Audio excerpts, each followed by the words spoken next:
Tyler Glasnow would be a great fit for the Cubs. We explain why next. You are Locked On Cubs, your daily Chicago Cubs podcast, part of the Locked On Podcast Network, your team every day.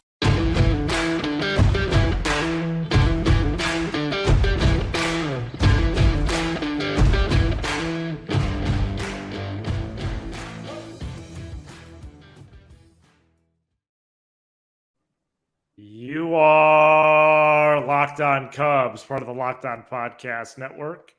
Your team every day alongside Sam Olber. I'm Matt Cozy. Please support the show by following on your preferred audio platform, and you can watch, subscribe, and leave a comment on YouTube. Thanks so much for making us your first listen. Sam and I are lifelong fans, taking our passion into a discussion with you on all things Cubs. Today's Tuesday episode is presented by Game Time. Download the Game Time app, create an account, use code LOCKEDONMLB for $20 off your first purchase. Last minute tickets, lowest price, guaranteed with Game Time. We got trivia, we got middle infield grades, we got Tyler Glasnow. Sam, how's it going? And a great show for Monday about Hendricks. Really excited about the prospect of him returning. And how about a starting pitcher edition for today's show? That's a lot for me to answer. I'll start with how's it going. Partly cloudy, you know what I mean? I would say partly cloudy, but not, but fine. Glasnow, sure. Thoughts on Tyson Bagents? A backup quarterback that deserves a roster spot on this football team next season. So with Glasnow, I would say, look, it's exactly the devil's advocate to what I was talking about with Hendricks for Monday. And I still obviously want to bring Hendricks back. But if, remember the old days in science class when you do a hypothesis, it was always an if-then statement. If you bring in Kyle Hendricks back, then it would make a lot of sense to add a guy that misses bats and a guy that would be available to miss bats. And we're talking about a gentleman here that had 162 strikeouts in just 120 innings. Now, with Glasnow comes one major concern, Matt, and it almost feels like deja vu, maybe almost to the date, when we were talking about another pitcher that could be on the market that missed a ton of bats that had the same exact concern, and that's the injury bug, right? Carlos Rodon last season, the injury bug. And so, with pitchers, if you're the Cubs, and I talked about this on Monday, and you're trying to convince the world with Craig Breslow possibly going to the Red Sox that he's helped build this pitching factory and this pitching machine where, they find guys with certain skills, they hone in those skills, those guys come up and they pitch in the minor leagues, they soar through the minor leagues and get to the big leagues and contribute right away, then do you risk an $80-90 million situation for a guy like Glasnow that's had arm problems in the past? I don't know. I mean, the upside is endless. I mean, this is a guy that is dominant. He comes on your team. He instantly has the best stuff, not only on the starting staff, but on the staff, period. And, he's a stud. But you're concerned about the health. You're concerned about the resources. Just like everything that we say, there's two sides to it. Yeah, I find it independent of bringing back Hendricks. I think it's all the more reason why they would get Glasnow, especially with all the redundancy they do have, as you explicitly talked about for Monday. If a starting pitcher on the trade market fits the bill for what they need, then the Cubs should be in it. And they've been connected to Glasnow as far back as 2018, which is wild to me. He's got 1 year remaining on his contract for 25 M's. And Rays reporter Mark Topkin of the Tampa Bay Times said over the weekend, quote, the most likely scenarios for the Rays to trade Tyler Glasnow. And, the Rays are a frugal team. That's putting it mildly. They're a shrewd team. But, for 25 M's, even with the prospect of him becoming a free agent after the 2024 campaign, I do think it makes a lot of sense. And I not only think it makes sense, but I think the Cubs are the ideal team to trade for him. Having room, to cover the money that he's owed, having the depth internally that supports his injury history, And the number we all of a sudden are hearing, and you mentioned it actually for Monday, is 9. You need 9 starting pitchers at both the major league and AAA level for depth. Yeah. Yep. So the more the merrier. And not only is he a high velo guy from the right side, tops out at 97. How about this? He strikes out a third of hitters that he faces. Right. 33%. Right. The Cubs in 2023 struck out 20%. No. How about this? Missed bats. The hottest phrase that you use potentially in baseball terms. 16.4 swinging strike rate. Cubs swinging strike rate last year, 9.7, which was the 6th worst in all of baseball. Right. I get the injury history, but it seems like a fit for what they've been missing for a while. Right. And this is the beauty of this show. It's called counter to counter. You make a point, I counter it. I counter you, you counter me. Counter, counter, counter, counter. Point, counterpoint. And what scares me, Matt, is we're talking about a 29-year-old grown man here who in his major league career, he's never thrown more than 120 innings. Which was this year.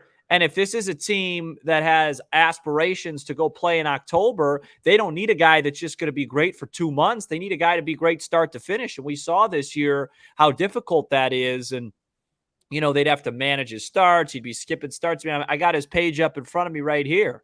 23 innings, 62, right. 111, 60, 57, 88, 6. And then 120. It's not great. Oh, he had Tommy John surgery in August of 2021. So, what's the cost going to be? What's the price? I mean, I'm definitely not against it. I think the cost would be lower. But I am a little bit apprehensive when I look at a guy, that hasn't been able to stay healthy for a full calendar year, since the Battle of the Bulge. So, well, I think the cost would be lower, but then again, we're at the time of year where I see 10 teams connected to every player. I mean, The Mets are in on Glasnow, the Cardinals, the Cubs. There's all these teams on Soto and Alonso. It's it's kind of. I'm not saying that I'm tired of it. I think that's the fun part of the offseason, but. You think the cost would be low because of the injury risk and because of the 25 M's. The Cubs could say, hey, Rays, we're going to clear 100% of his salary, and we'll give you 1 or 2 players. But, that would be something to keep an eye on for sure. If not Glasnow, though, it's got to be somebody else, either a trade or free agent. Yeah, it would be better if that person had more of a track record of health. But maybe you get 2 of these dudes. Why can't they get 2 of these guys? 2 guys that miss bats and bring back Hendricks. Why? What's the limitation? It shouldn't be resources. It shouldn't be resources. I'm very interested in a couple of the arms from Japan. Yeah, we're gonna get to that. I think for Wednesday's show. I'd like to go overseas and Yamamoto and Matsui. Yeah, I'd like to bring one of those guys over. Well, they might. Although it sounds like the Mets have an inside track. Oh, sure. The Mets and Dodgers with the connections and the money and the Senga. Enough already. Okay. Oh, so you are tired of it? Well, it's just if you target a guy, go get a guy at this point. It's October 23rd as we record. I don't know. No. I'm not saying now. I'm just saying. Well, I don't mean literally. It's just that it's a little bit early to be, saying enough already. No. But I'm just saying enough already in the sense Imagine us during the winter meetings. No. I'm just saying enough already in terms of the Mets and Dodgers being tied. The Mets Dodgers are tied to everybody. The Mets and Dodgers are going to be going after Giannis when he's a free agent. Right. LeBron and his son when they're ready. Let me ask you a question. Let me just pivot for a second before we get into break. Because it's just one of those days. How did the Bears have 4 running backs ahead of Deontay Foreman before the season started? Well, they don't really know how to handle a roster. Well, I mean, he kind of looked like, Walter Payton in Oh, okay. 77. Okay. Well, no, I'm just saying. I mean, you see the way he was moving out there. The He's fact even that active for some of these games. He's a healthy stretch. he's inactive. Guys that are playing ahead of him. I mean, let's get the roster right. Let's get coaching. Let's they be get better. everything. They basically get everything wrong except the backup quarterback. Yeah, right. So, all right. They're 2-5. So right. Well, they're 2-5, and the Cubs are sitting down as the Diamondbacks are about to, the Diamondbacks are about to force a Game 7 in the city of brotherly love. And the Bulls are gonna stink. Is that true? I don't think they're. They brought back the same team, didn't they? Yeah, memory serves. Yeah, they're just gonna kind of run that back. They're gonna run back a 40-42 club. and Illinois and Iowa got beat this weekend in games that they both should have won. Yes, and I'm aware of this. So well, the Hawks haven't won a game since that opener, I believe. Well, and I haven't watched hockey since 2001. Well, true story, man. I've been to one Blackhawks game in my life. I was like 7. Yeah, and I think the last Bulls game I was at, I was in like 6th or 7th grade. Jamal Crawford scored 40 or something. Oh. I remember that. We got like free food or something. The last time I was there was a couple years ago to watch the great Nikola Jokic maneuver around the basketball court. Oh, wow. Yeah. Defending champion. So, all right, well, this is a Cubs show. So, basically we're going to grade the middle infield, which is let's put it like this. It's a high score. Yeah, for sure. And we get to that coming up next. October baseball is back, and you can make your postseason debut with FanDuel, America's #1 sports book. Join FanDuel today. You'll get started with $200 in bonus bets guaranteed when you place your first $5 bet. Just visit FanDuel.com/lockedon to create your new account. Then you can get in on the action from the first pitch until the final out. Bet on everything from strikeouts to home runs to who will win the game. And if you don't want to wait the whole game to get a W, predict what will happen in the next at-bat with quick bets. So head on over to FanDuel.com/lockedon right now and step up to the plate this postseason with $200 in bonus bets guaranteed. World Series Game 1 this Friday. Opponents to be determined. It's baseball right now. A lot of good gameplay. Make every moment more with FanDuel, official sports betting partner of the Locked On Podcast Network and Major League Baseball.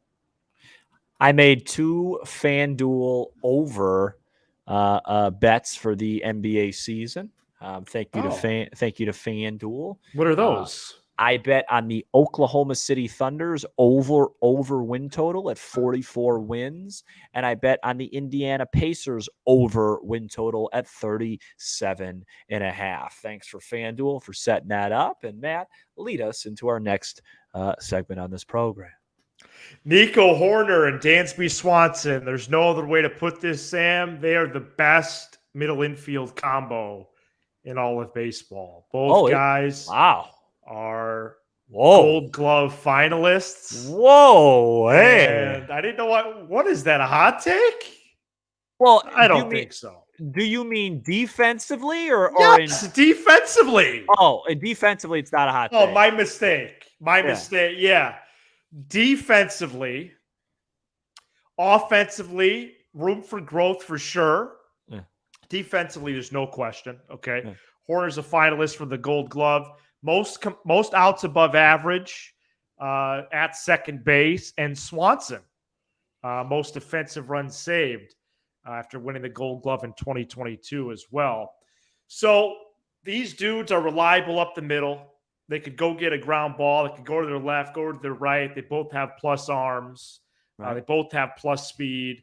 And, hitting Nico Hoerner, hit leadoff that first month or two, then really settled into the 2 spot pretty much the rest of the way. Swanson started the year in the 2 spot, then went down to 5th or 6th as the season went on, and he had a highly publicized scuffle the last month or so on the north side. Publicized by me. So we're going to break these guys down, give these guys a grade, because these guys are elite defensively. Hoerner has ascended offensively. Swanson regressed down the stretch. But these guys are locked in for the next few years, and it's nice to have these guys up the middle. Can I play a little game with you? Yeah. Would you make this trade? Forget salaries. I'm gonna give you 2 sets of middle infielders that are about to be playing in about 10 minutes. Okay. Corey Seager and Marcus Simeon for Oh. Dansby Swanson and Nico Hoerner. Would you flip those guys? You don't have to answer. Well, those guys offensively are better. How about Jeremy Pena and Jose Altuve? No. Okay. All right. No. But combined Seager and Simeon, it's not even close. I do that in a minute. Right. Yeah. Look, here's my thing with these guys. Right. They're winning players. Right. Down the stretch, Dansby Swanson didn't play like a winning player. Dansby Swanson's an incredible defensive player. Watching him play short is a beautiful thing for most of the season. I think there's room for growth tremendously with both hitters offensively, but I think Nico Hoerner's the much more talented hitter where I could see him, his bat-to-ball skills, where Swanson's more of an ambushing guy. I know the numbers, certain things will say Swanson's a better hitter. That's just not the case. Nico Hoerner's a more talented offensive hitter, bat to ball, driving the ball. They're both great defensively. If I had to grade them this season, this may be a little bit harsh because of the expectation I had, but I would say a B-.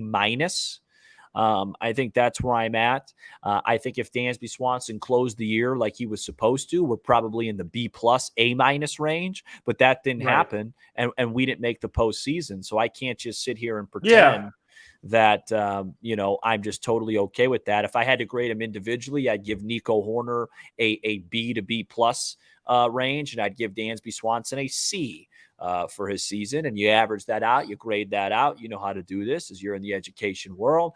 B- is probably where I would land, about an 80.8.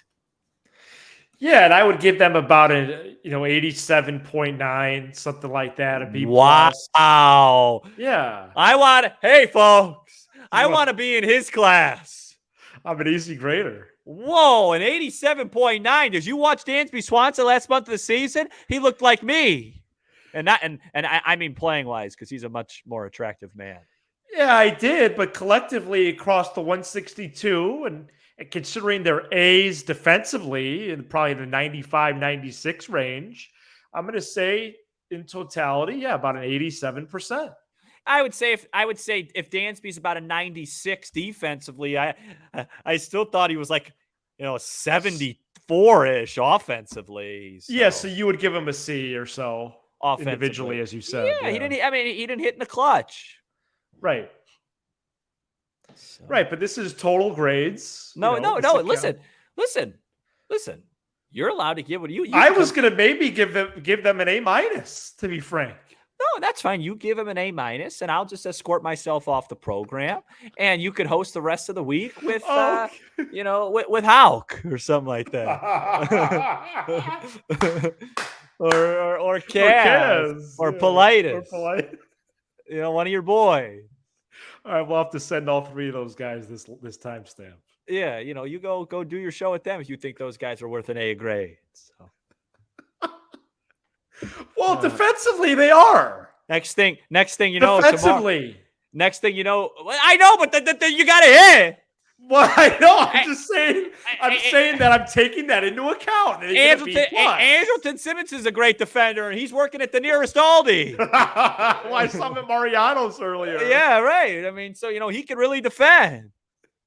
But the Cubs pitchers roll a lot of grounders. Next thing you know, tomorrow you're going to be saying Mancini was a C+. No, that's egregious for you to say. Come on. No, he was an F.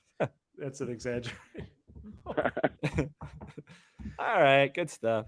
All right, well, we're going to pretty much get out of here with trivia, and it's about middle infielders next.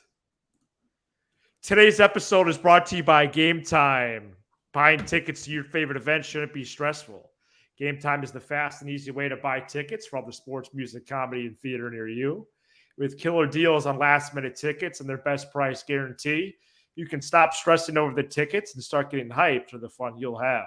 Snag the tickets without the stress with Game Time. Download the Game Time app, create an account, and use code LOCKEDONMLB for $20 off your first purchase. Terms do apply. Again, create an account, redeem code LOCKEDONMLB for $20 off. Download Game Time today. Last minute tickets, lowest price guaranteed. All right, we're going to wrap up with some trivia here as I was testing out some graphics, new graphics installed to our page. Sam, are you ready for some trivia here on Trivia Tuesday? Sure.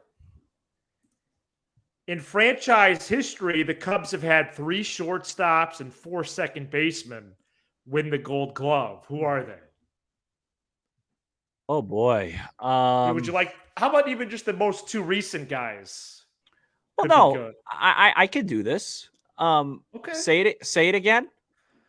So the Cubs have had 3 shortstops and 4 second basemen win the Gold Glove in franchise history. Who are these gentlemen? Javier Baez. Okay. You just said shortstop and second baseman, right? Yeah, because from the Swanson Hoerner connection. Yeah, because I know Sano won a bunch. I know, but he is a third. I know Darwin Barney. He's a second baseman. Correct. Barney. That's 2 guys. 5 to go. Did Glenn Beckert win? Correct. Did Ernie Banks win? Correct. How many more do I have left? So you only have 3 left. One of them is a multiple winner. Many times over. Ryan Sandberg. Correct. 2 left, and they're. No, I know they're hard. They're from the 60s. Kessinger. Correct. I don't know the last one. Don't. Right. Just give me one. Just give me like 30 seconds. All right. Yeah. Well, yeah. This is trivia with Sam Olber. Also from the 60s. Yeah. Second base. Is it something that starts with an H? Yes. Oh, God. I don't know his name, though. I just right. Hubbs? Yeah. Hubbs? So what's his name? 1962, second baseman Ken Hubbs. Hubbard. Yeah, I didn't know that one, to be honest. Okay. So wait. So just to recap, it was So let's do it by position. Baez. Banks. Right. Beckert. Kessinger. Or Kessinger was short. And then second base was Becker, Sandberg, Barney, Hubbs? Yeah. Okay. Yeah. So hopefully Hoerner and Swanson. How many Gold Gloves did Sano win? At least 5 or 6, dude. I believe that's right. Yeah, what a player. Yeah, wow.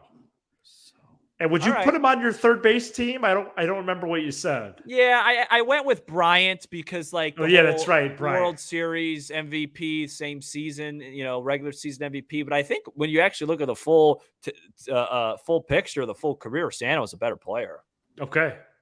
Well, we got 2 position groups remaining for grades: catcher and corner infield. Since we are doing a little bit differently this year with groups, so not much left there. We're going to talk Yamamoto. We're going to talk Matsui. Another hint that the Padres are likely to trade Juan Soto, Sam, with their skipper heading across the bay, most likely. So we could talk a little bit about that this week as well. And prepare for 2 Game 7s. One Wow. Tuesday night, one Wednesday. One Monday and one Tuesday. Sorry. I'm really looking forward to it. Baseball's in a good spot right now. Yeah.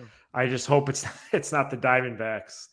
Of the Diamondbacks. Preferably not the Astros. Yeah, no, I think. Should I say that? I probably shouldn't have said that publicly. But well, you're allowed to say this is a free country. Thank you so much for checking out this edition of Locked On Cubs. Always good to be with you, Sam, and with the people. You give us 20 to 30 minutes, and we'll give you all things Cubs with a laugh or two along the way.